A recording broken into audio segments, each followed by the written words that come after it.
expression of electric field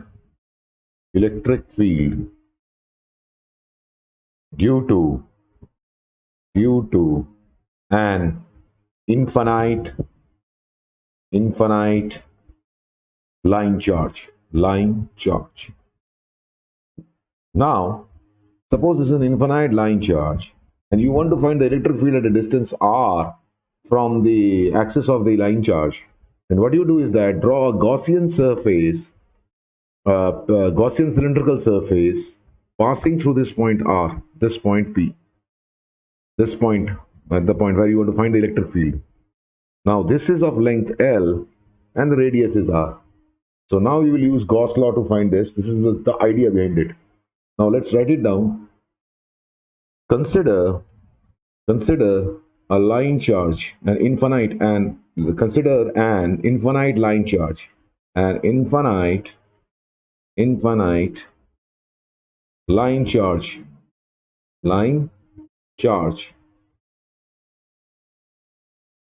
The electric field at a distance r from the this r I'm talking about, this r from the axis of the line charge.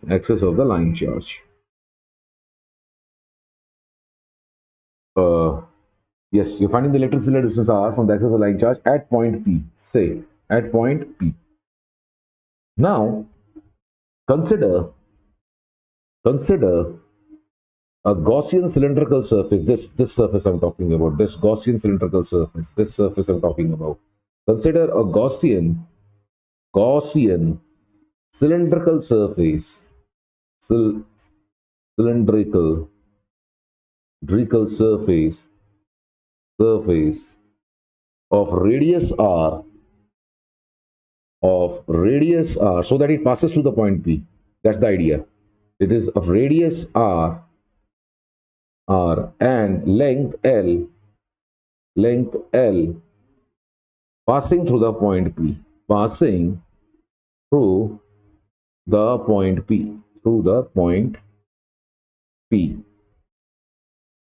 P.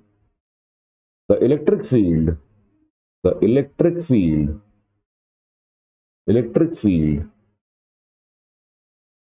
is perpendicular to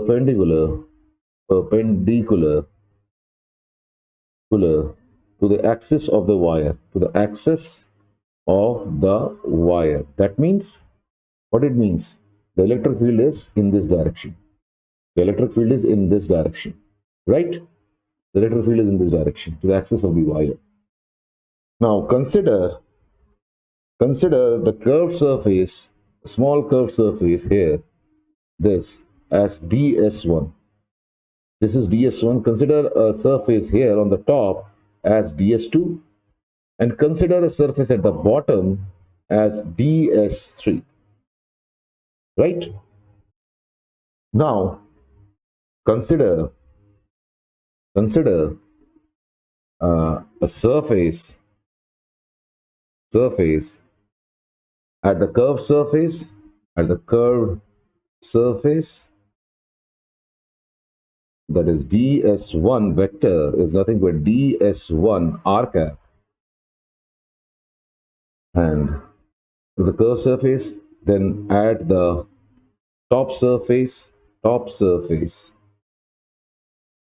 that is ds2, that is equal to ds2. Now this is k cap. Wait, I'll explain you why I've taken instead of ijk, I've taken rk. I'll just tell you. Wait a minute. At the bottom of the surface, at the bottom surface, it is ds3, and that is minus ds3 k cap. Why? You see, now you already all are aware of Cartesian coordinates. I'm introducing to you something very simple. This will make things easier because it is a cylindrical shape.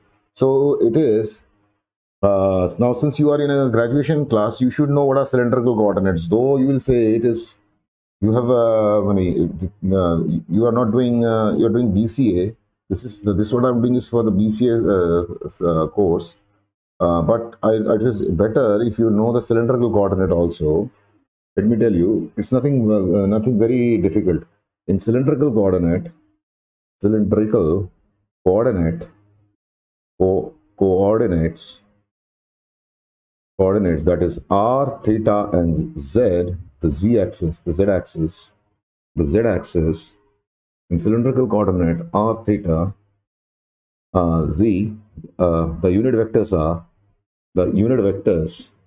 The unit vectors are r cap, comma theta cap, and k cap, respectively.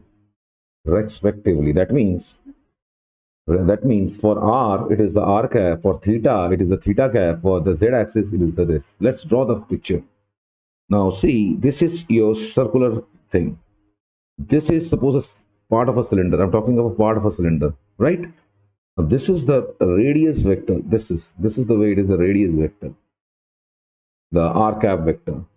The theta vector is just tangential to this vector. This is the normal and this is the tangent, so they are always perpendicular to each other. Let me draw it clearly. Yes. Now they are always perpendicular to each other. These two are always perpendicular to each other. That is r, and this is your theta vector. Let me draw the r vector in the right place so that you don't get confused. The r vector is here, and this is the z-axis. This is the z-axis, and here is the k vector, and here is the k vector. So they are all perpendicular to each other. They are all perpendicular to each other. That's what it is. It is just this coordinate system is just for the sake of convenience, because you have different type of coordinate systems: spherical coordinate, cylindrical coordinate, elliptical coordinates. You don't need to go into all that. You go to only this polar coordinate, cylindrical and spherical. They are sufficient for you. Don't need to go more than that. They are sufficient. In cylindrical coordinate, the unit vectors are this and are mutually perpendicular to each other. Did I write this? In the unit vectors are respectively and are mutually perpendicular to each other and are mutually perpendicular to each other. Perpendicular to each other. To each other. Now, see, now due to Gauss's law, okay, we have the electric flux phi E is the complete over the surface. Is the complete over the surface is charge enclosed upon epsilon naught. Now, what is this? The complete surface. Now, what are the surfaces we have got? You got E, and of course, E vector dot ds vector is equal to, wait a minute, let me write it down. Ds, let me break it down. ds1 plus E vector dot ds2 plus E vector dot ds3 is equal to charge enclosed is q upon epsilon naught. Now see one thing. Now the electric field E vector, the electric E is E r cap. It is directed outwards. Now you see, if I use this vector form, then E r cap dot ds1 r cap plus E vector r cap dot ds2 k cap. See this, and they two are perpendicular to each other. Now plus E r cap dot minus ds3 k cap is equal to q epsilon naught. Now see one thing, r cap is 1, r cap dot k cap is always 0. So the contribution from the upper part and the lower part is always 0, and you have E ds1 is equal to q epsilon naught. In lower classes, in class 11th and 12th, you used to write the contribution from the upper side is 0, the contribution from the lower side is 0. So what you are left with this, but I'm doing it vectorally. So in lower classes, you say the contribution from this point, integral is 0, upper portion, and the lower portion is also, this lower portion is also 0. So now you have this in vectoral form. Now you see one thing, E is uniform everywhere. Why E is uniform? Now this was your wire. This is your complete. This is the point where you want to find this. So wherever you want to find the electric field, this side, this side, this side, this side, at the same distance r, at the same distance r, you will have the electric field same throughout. E is uniform throughout. Uniform. E is uniform, and lambda Q is equal to lambda L, where lambda is charge per unit length. This charge I'm talking about, this is the charge, lambda the charge per unit length. Wait a minute, let me tell you. This charge Q is the charge enclosed by the cylinder.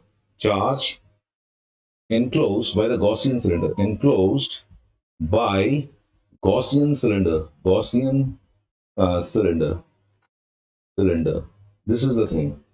Now you have E is uniform, so it will come out of the integral. E is uniform, it will come out of the integral ds1 is equal to lambda L upon epsilon naught. Now, what is the curved surface area? This ds1 is nothing but the curved surface area. This is ds1 is coming from this is the area of the curved surface. So the integral for this is you already know from class elementary mensuration chapter that the curved surface area of a cylinder is 2 by RL. This is the curved surface. Let me write it down. ds1 is the area of the surface